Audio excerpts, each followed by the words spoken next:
বিটিভির জনপ্রিয় ঈদ ম্যাগাজিন অনুষ্ঠান আনন্দমেলা। বরাবরের মতো আসন্ন ঈদেও বিটিভিতে প্রচারিত হবে এই ম্যাগাজিন অনুষ্ঠান। আনন্দমেলা অনুষ্ঠানটি প্রচারিত হবে ঈদের দিন রাতে। বিটিভি সূত্রে জানা গেছে, এবার আনন্দমেলায় নাচ পরিবেশন করবেন সাদিয়া ইসলাম মৌ, অভিনেত্রী নুসরাত ইমরোজ তিশা ও চিত্রনায়িকা শবনম বুবলি। তিশা ও বুবলির নাচের কোরিওগ্রাফি করছেন ইভান শাহরিয়ার সোহাগ, তবে সাদিয়া ইসলাম মৌ নিজের কোরিওগ্রাফিতে নাচ পরিবেশন করবেন। আনন্দমেলা অনুষ্ঠানটি উপস্থাপনা করবেন মাসুমা রহমান নাবিলা এবং ইমন।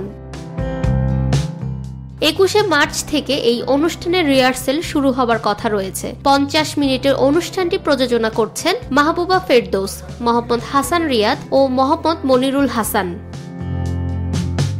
ফাহমিদা বিনতে আনোয়ার, নিরপেক্ষ নিউজ ডেস্ক, ঢাকা।